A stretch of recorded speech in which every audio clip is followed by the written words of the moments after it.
அப்படித்தான் அன்றொரு வெள்ளிக்கிழமை சாயங்காலம் நானும் என் மனைவியும் என் பையனைக் கூட்டிக் கொண்டு அவள் அம்மா வீட்டுக்குப் போனோம். நாங்கள் வருவோம் என்று தெரிந்து சிக்கன் வாங்கி சமைத்திருந்தாள் என் மாமியார். எனக்கு முதலில் சாப்பாடு பரிமாறினாள். அவள் பரிமாறும்போது சாப்பாடு போதும் என்று சொல்லாமல் அவளையே வெறிக்கப் பார்த்தேன். என்னம்மா பிள்ளை, சாப்பாடு போதுமா? இல்லேன்னா இன்னும் வடிக்கவா என்றாள். அப்போதுதான் எனக்கு நினைவு வந்தது. இலையை பார்த்தேன். நிறைய சாப்பாடு இருந்தது. அதை அள்ளி மற்ற இலைகளில் வைத்தேன். எனக்கு மட்டும் கோழி லெக் பீஸ் வைத்தாள். என்னம்மா, அவருக்கு மட்டும் கவனிப்பு பலமாயிருக்கு. இங்க நாங்களும் இருக்கோம் என்றாள் என் மனைவி. இருடி, என்ன அவசரம் உனக்கு? மாப்பிள்ளை நல்லா சாப்பிடட்டும் என்று இன்னும் கறியை அள்ளி இலையில் வைத்தாள். நாங்கள் சாப்பிட்டுவிட்டு கொஞ்ச நேரம் பேசிக் கொண்டிருந்தோம். அப்போது என் மனைவி நைட்டி மாத்திக்க அவள் ரூமில் இருக்கும் பீரோவில் துணியை எடுக்க சென்றாள். அப்போது நானும் பின்னாடியே சென்றேன். பாட்டியும் பேரனும் விளையாடிக் கொண்டிருக்க நான் உள்ளே போவதை கவனித்திருப்பாள் போல.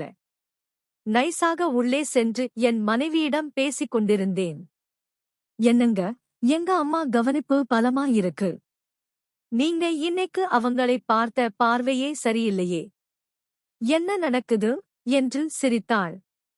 என்னடி லூசு மாதிரி உளறுற? உங்க அம்மாவை பத்தி நீயே இப்படி பேசலாமா என்றேன். எங்க அம்மா மேல எனக்கு நம்பிக்கை இருக்குங்க, உங்க மேலதான் இல்ல. இன்னைக்கு நீங்க எங்க அம்மாவை நாய் எலும்பு துண்டை பார்க்கிற மாதிரி பார்த்தீங்க, அதான் எனக்கு சந்தேகம் என்றாள்.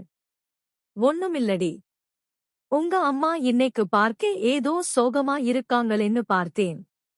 உடனே நீ என்னென்னமோ கதை கட்டி விடுற என்று சமாளிக்க பார்த்தேன். ஆனால் அவளுக்கு என்னை பத்தி நல்லா தெரியும்.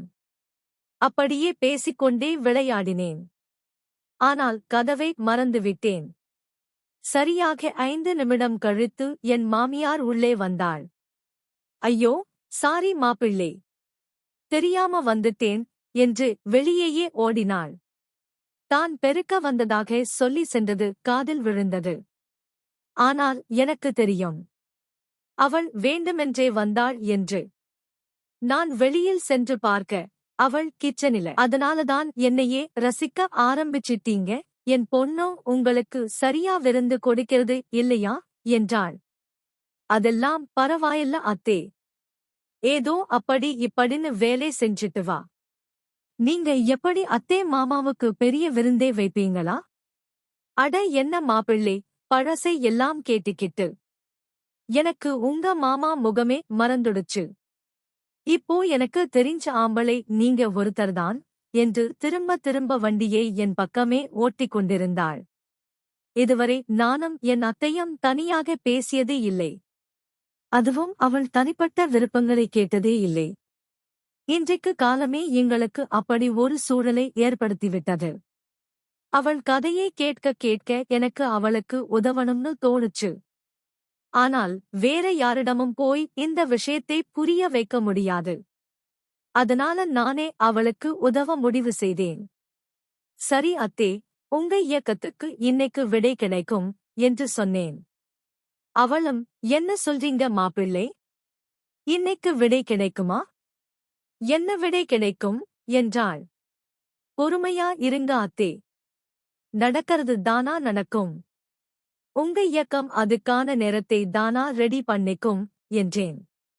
என்னமோ போங்க, நீங்க சொல்றது பாதி புரியுது, பாதி புரியல. உங்களுக்கு இப்போ என்ன வேணும் என்றாள். அவளிடம் பூஸ்ட் போடச் சொல்லிக் கொடுத்துவிட்டு அங்கிருந்து வெளியில் வந்தேன். என் பையன் என்னிடம் வந்து, அப்பா, நம்ம கண்ணாம்பூச்சி விளையாடலாமா என்றான். சரி என்று நாங்கள் இருவரும் மொட்டை மாடிக்கு போக என் மனைவியும் மாமியாரும் கூடவே வந்தனர். தாங்களும் வருகிறோம் என்று சொல்ல என் பையன் கண்ணை கட்டிக்கொண்டு எங்களைத் தொட வந்தான். இதுதான் சாக்குன்னு என் மாமியார் என்னை என் பையனிடம் தள்ளிவிட்டு விளையாடினாள். என்னோட நேரம் வரட்டும், அப்ப வச்சிக்கிறேன் உன்னை என்று விளையாட என் மனைவியே அவுட்டாக்கினான் என் பையன். என் மனைவியின் கண்ணை கட்டிவிட்டு சுத்திவிட்டேன். அவள் கண்ணை கட்டிக் கொண்டிருப்பது எனக்கு வசதியானது. நானும் என் பங்குக்கு மாமியார் பின்னால் ஒழிந்து கொண்டேன். சும்மா சொல்லக்கூடாது. அத்தை அத்தைதான். என்ன ஒரு அழகு! பார்க்கும்போதே என் கண்ணை பறத்தது. வடிவுக்கு அரசி அவள். அப்படி இப்படி என்று ஓடிப்பிடித்து விளையாடினோம். ஒரு வழியாக என் மனைவி அவள் அம்மாவை அவுட்டாக்கினாள். அந்த நேரம் பார்த்து என் மனைவியை பக்கத்து வீட்டு அக்கா அழைத்தாள். கீழே எட்டிப் பார்த்து, என்னக்கா என்று விசாரிக்க. பக்கத்து ஊருக்கு சந்தைக்கு வர முடியுமா என்றாள் அவள். வீட்டில் காய்கறி எதுவும் இல்லாததால என் மனைவியும் சந்தைக்கு நடந்தே அவளுடன் புறப்பட்டாள். நானும் என் அத்தையும் ஒரு நிமிடம் பார்த்து கொண்டோம். எங்கள் இருவர் மனதிலும் ஒரே விஷயம்தான் ஓடியிருக்கும் அப்போது.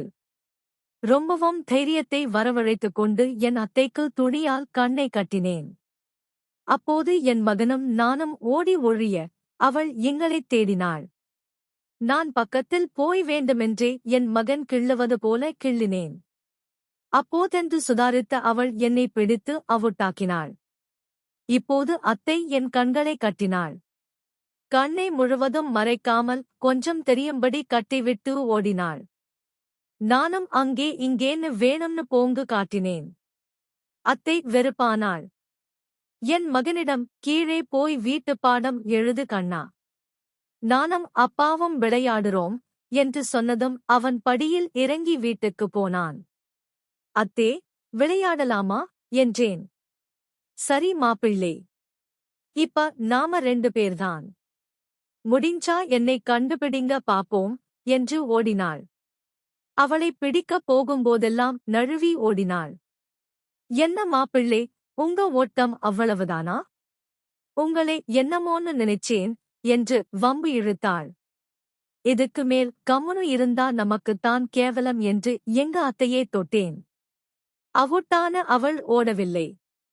என் கையைத் தள்ளிவிடவும் இல்லை. நான் கண்ணில் இருக்கும் கட்டை பிரிக்க, அவள் கண்களை மூடி நின்றதைப் பார்க்க எனக்கு தைரியம் அதிகமானது. அவள் காது ஓரமாக போய், அத்தே, மொட்டை மாடியா இருக்கு. நாம வீட்டுக்கு போய் விளையாட்ட ஆரம்பிக்கலாமா என்றேன். நீங்க என்ன சொன்னாலும் ஓகே மாப்பிள்ளே. இனிமேல் நீங்க சொல்றதை கேட்கிறேன். வாங்க என்று அவளே கையை பிடித்துக்கொண்டு வீட்டுக்கு சென்றாள். வெளியில் என் மகன் வீட்டு. அப்படித்தான் அன்றொரு வெள்ளிக்கிழமை சாயங்காலம் நானும் என் மனைவியும் என் பையனைக் கூட்டிக் கொண்டு அவள் அம்மா வீட்டுக்கு போனோம். நாங்கள் வருவோம் என்று தெரிந்து சிக்கன் வாங்கி சமைத்திருந்தாள் என் மாமியார். எனக்கு முதலில் சாப்பாடு பரிமாறினாள். அவள் பரிமாறும்போது சாப்பாடு போதும் என்று சொல்லாமல் அவளையே வெறிக்கப் பார்த்தேன். என்னம்மா பிள்ளை, சாப்பாடு போதுமா? இல்லேன்னா இன்னும் வடிக்கவா என்றாள். அப்போதுதான் எனக்கு நினைவு வந்தது. இலையை பார்த்தேன். நிறைய சாப்பாடு இருந்தது. அதை அள்ளி மற்ற இலைகளில் வைத்தேன். எனக்கு மட்டும் கோழி லெக் பீஸ் வைத்தாள். என்னம்மா, அவருக்கு மட்டும் கவனிப்பு பலமாயிருக்கு. இங்க நாங்களும் இருக்கோம் என்றாள் என் மனைவி. இருடி, என்ன அவசரம் உனக்கு? மாப்பிள்ளை நல்லா சாப்பிடட்டும் என்று இன்னும் கறியை அள்ளி இலையில் வைத்தாள். நாங்கள் சாப்பிட்டுவிட்டு கொஞ்ச நேரம் பேசிக் கொண்டிருந்தோம். அப்போது என் மனைவி நைட்டி மாத்திக்க அவள் ரூமில் இருக்கும் பீரோவில் துணியை எடுக்க சென்றாள். அப்போது நானும்